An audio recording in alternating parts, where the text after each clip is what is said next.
Hei, coba bayangin deh gimana jadinya kalau desa-desa di Indonesia tiba-tiba punya kehutanan super, dana melimpah, pemimpin stabil, semua warga bisa ikut menentukan masa depan.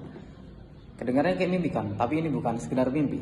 Ini kenyataan baru lewat perubahan Undang-Undang Desa tahun 2024. Kita akan bongkar tuntas gimana perubahan Desa 2024 bisa bikin desa jadi naik level. Jangan skip karena siapa tahu desa kamu jadi inspirasi di Indonesia. Kalian tahu nggak, lebih dari 74.000 desa di Indonesia adalah fondasi utama negara kita. Tapi selama ini banyak desa yang masih jalan di tempat. Dan di desa yang nggak jelas kemana, pembangunan lambat, kepala desa gonta-ganti, warga cuma jadi penonton. Nah, pemerintah akhirnya sadar nih kalau desa itu nggak kuat, Indonesia bakal nggak maju.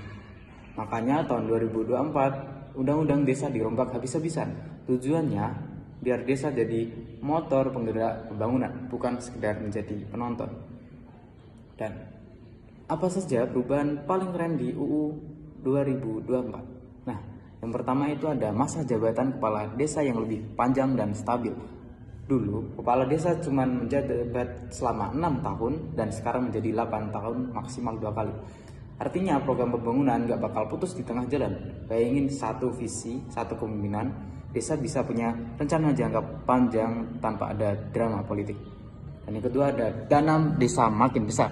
Dana desa sekarang minimal 10% dari dana alokasi umum dan bagi hasil. Tapi bukan cuma soal jumlah pengelolaannya, harus super transparan. Semua warga bisa cek dana dan buat apa saja, gak ada istilah uang desa hilang misterius. Nah, desa di kawasan khusus dapat dana konservasi. Buat desa yang ada di kawasan hutan, suaka alam atau kebun produksi, sekarang mendapat dana konservasi dan rehabilitasi. Jadi, desa bisa tetap menjaga alam stabil dan sejahtera, lingkungan terjaga, ekonomi juga jalan. Dan jangan pernah tugas apresiasi untuk pejuang desa itu juga di kepala desa, perangkat desa, dan PPD yang sudah selesai masa jabatan dapat tunjangan purna tugas yaitu 1 kali. Ini adalah bentuk suatu penghargaan buat mereka yang sudah mengabdi supaya makin semangat membangun desa. Dan ada juga dampak nyata buat warga desa. Sekarang bayangin deh, bayangin kamu adalah warga desa, apa yang berubah?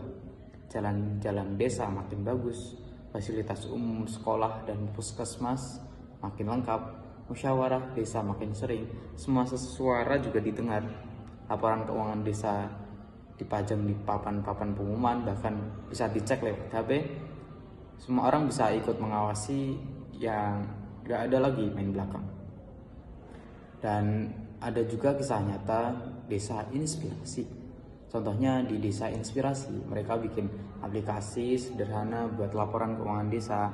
Warga bisa cek langsung dari rumah, dan desa bisa dipakai, dan di desa itu dipakai buat apa saja. Nah, hasilnya kepercayaan warga naik, pembangunan jalan mulus, anak-anak sekolah makin nyaman, dan gak ada lagi isu dana naik. Desa ini jadi contoh bahkan diliput media nasional. Dan ada pula tantangan dan harapan, tapi perubahan undang-undang aja nggak cukup. Dan semua warga itu harus aktif ikut musyawarah, awasi dana, dan kasih masukan ke pemerintah desa. Kepala desa juga harus siap belajar biar nggak ketinggalan zaman. Dan kalau semua bergerak itu, desa kita pasti akan naik level dan Indonesia makin naik. Nah, mungkin itu saja yang bisa saya sampaikan. Mungkin perubahan UU Desa 2024 ini bukan soal cuma aturan di atas kertas, ini soal masa depan kita semua.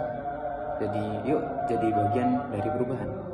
Tulis kolom komentar dan apa harapanmu buat desa, atau share pengalaman unik kamu tentang pembangunan desa.